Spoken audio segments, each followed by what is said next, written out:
我还在弄我的球。1、2、3。这样你可以煮一大锅。早上好啊，大家！我们今天打算去 NR Studio 去做一个 clay pot。这家其实在 Google Review 上面评分没有特别多，但是挺高的。它可能比较新吧。我们不是最近搬家了嘛，然后就想着给新家添置一些自己手工做的东西，然后就觉得这个应该是一个不错的 idea。然后之后往里面放上一些装饰品啊，或者是花啊等等，应该会很好看，而且会比较有意义，毕竟是自己手工做的嘛。那就跟我一起去看一看这家店怎么样吧。今天天气好阴呐，但是至少没有下雪，也没有下雨。在多伦多都已经4月份了，还是这种天气。我想说什么？我也不知道想说什么。我想是感叹它没有下雪，没有下雨，所以还不错，还是我想感叹说今天天气还是阴的，所以不太好。今天卷了一个头发。就是用那个自动卷发棒，很快就是5分钟搞定了，而且我觉得它卷出来的卷还是蛮持久的。我的头发是那种细软塌吧，所以很多卷发棒在我的头上去用的时候，它就很容易半天。但是这个我发现它持久还不错，而且很快速就可以搞定。我们到啦！今天风好大呀，吹得我的眼睛都睁不开了。这个就是 NR Studio， 周围有很多免费停车位。其实来这家做陶艺是 Brian 送我的35个 Saturday Ideas 里的其中一个。关于 Saturday 我在生日 Vlog 里有分享过，感兴趣的小伙伴们可以去看一下这个影片。里面其实不算大，但很安静，很温馨。周围摆满了很多手捏陶艺的展品，像小盘子啊、小杯子、碗啊、花瓶等等，应该大部分都是别的客人或他们的学员的杰作。入口处有一个小小挂衣服的区域，旁边有准备好的围裙，我和 Brian 各自拿了一件，瞬间有种正式开工的感觉。这是我们第一次尝试。今天想要做花盆，但是花盆据说是最难的。OK, ready。好的。把裤子盖住。好，你左腿放在这个小杯子上面，抓鸡有点太开了，太开了。我是右撇子，右撇子。不，我左撇子。左撇子。其实做陶艺基本不受左右手影响，老师跟我们说都是双手一起配合完成的，重点是控制力度和稳定性，而不是用哪只手为主。这边老师在教我们用脚踏板控制拉胚机的速度，好快，有点一脚踩在油门上的感觉。然后就是给了我们这坨泥，第一个任务呢，就是先把这坨泥揉成一个球，像是包饺子和面团那样。好了，用两只后，这个不够圆。你看我的啊。这 clay 蛮好玩的。在北美呢，大部分拉胚机都是逆时针转向，一开始可能右撇子的人会觉得更顺手一点。不过左撇子稍微调整一下手的位置和用力方向就可以很快适应啦。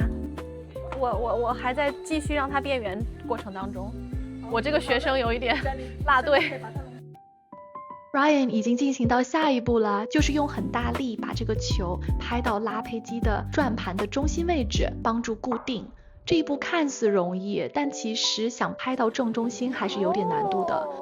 够圆了吗？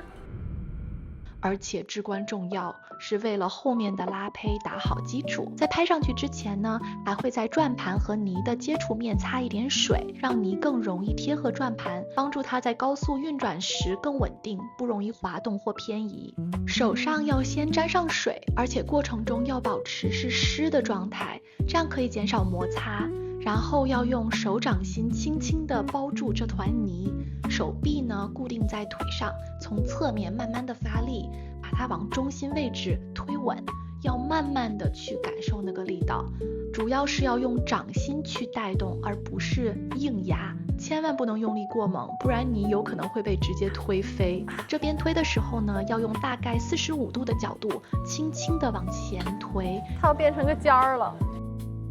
嘿嘿，看我这满手泥巴，但是乐在其中哟。我的是什么三角吗？你的是个圆字塔。我的戒指哦。OK。如果过程中泥移位了的话，其实也不用太紧张，加一点水重新润滑之后，还是可以再慢慢调整回来的。现在这一步呢是要开洞，开洞在陶艺拉胚里是指把这坨泥的中间掏空。这次用的技巧呢是用掌心的侧面轻轻从泥团中央往下压，让泥的中心先形成一个初步的凹陷。等到中间有个浅浅的坑之后呢，再用手指慢慢进入中心，继续往下加深，但动作一定要轻慢，同时控制底部厚度。继续。所以我就没有看到你的手是这样子的情况。哦，我指甲太长了，指甲太长了，不能这样，要用 knuckle， 不够优美。啊，非常好。手酸了，你那个可以适合酸奶碗，吃早餐。哎呀，我的袖子怎么办？哎呦shoot！啊，我的指！啊！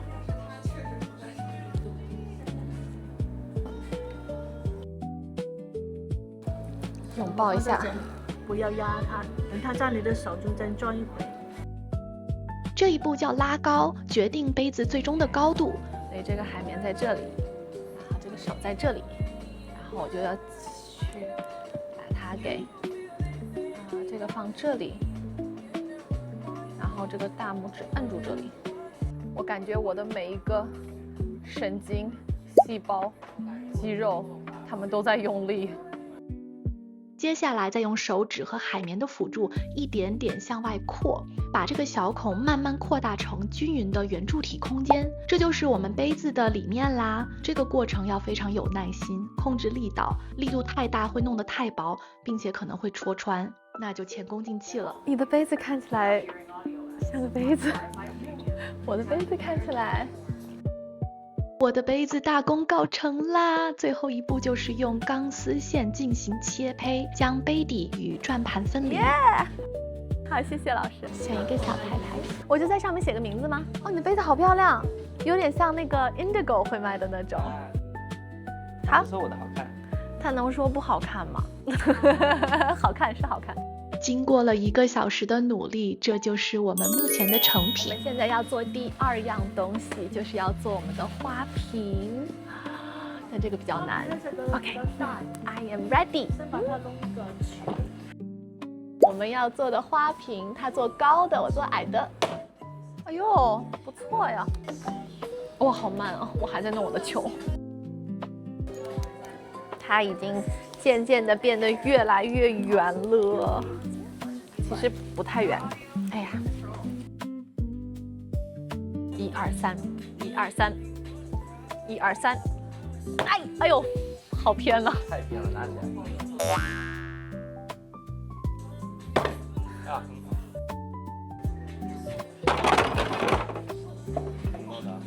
我也不知道啊，害怕，不敢动了。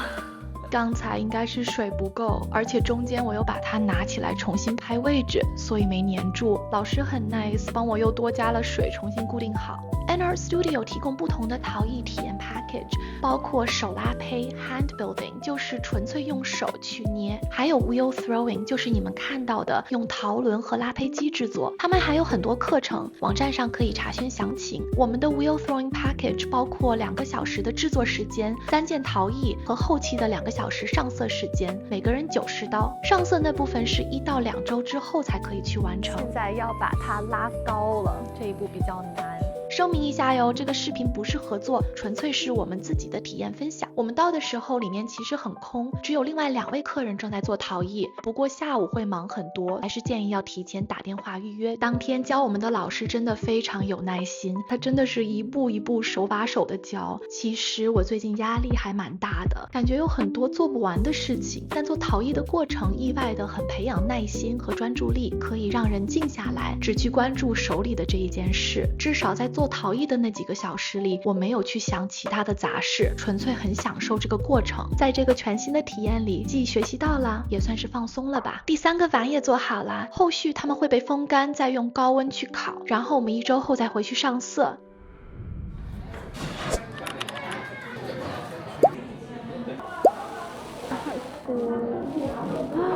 好，会让米线可以无限的细腻。点了一个五谷黄焖鸡饭，一个这个是什么？果木烟熏肠旺米线，为什么念的这么的绕口？哦，所以里面有毛血旺，还有肥肠。OK， 还有个3丝拼盘，里面有土豆丝、豆腐丝，还有海带丝吗？应该是。最后一个捞汁脆鲷鱼。毛血旺米线。不得不说，这个鲷鱼出乎意料的好吃，脆脆的酸甜口味，是道非常开胃爽口的凉菜。不过也意外的吃到2根刺，跟工作人员反映了下，他们连连道歉，说忘记提醒我们了。这就是刚才念起来非常绕口的那道米线，料好足哦。看 Brian 的表情就知道味道很棒哦。不过他吃完1碗后还是觉得太重口了。这个3拼很好吃，非常推荐，也是酸酸甜甜的那种。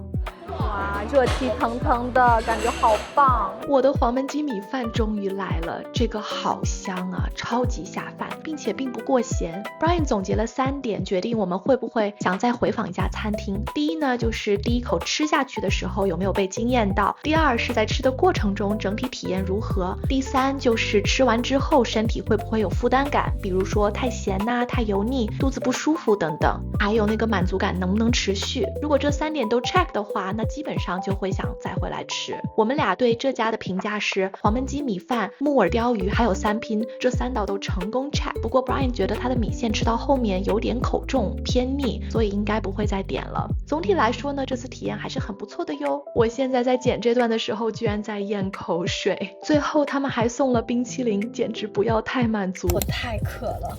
我们刚才吃完了那家黄焖鸡，好吃是好吃，不过我觉得还是对我来说它也不是咸，就是可能味道稍微重一些，反正总之就是很渴。然后刚才我们就在天梯买了这个水，这个是零糖的红豆薏米水。对，我刚才已经喝过1口了，所以我刚才已经喝过1口了，我觉得特别的好喝，所以我就想跟大家，哎呦，这个太阳真的是让我很纠结，所以我就想跟大家再分享一下这个红豆薏米水，真的是超级解渴，好喝，还有一点点那种清甜味。这个阳光很好，不过它让我感觉这个光线有点搞笑。你们有没有羡慕？我羡慕了，我可不可以喝1口？好好喝。虽然我觉得你在家如果自己煮红豆和薏米，应该也是这个味道。的确是，家里面可以煮一大锅。但是就是它其实也没有什么特别的地方，没有什么特别的地方，但它就是非常解渴，在这个时刻是我需要的，所以我就非常的满足。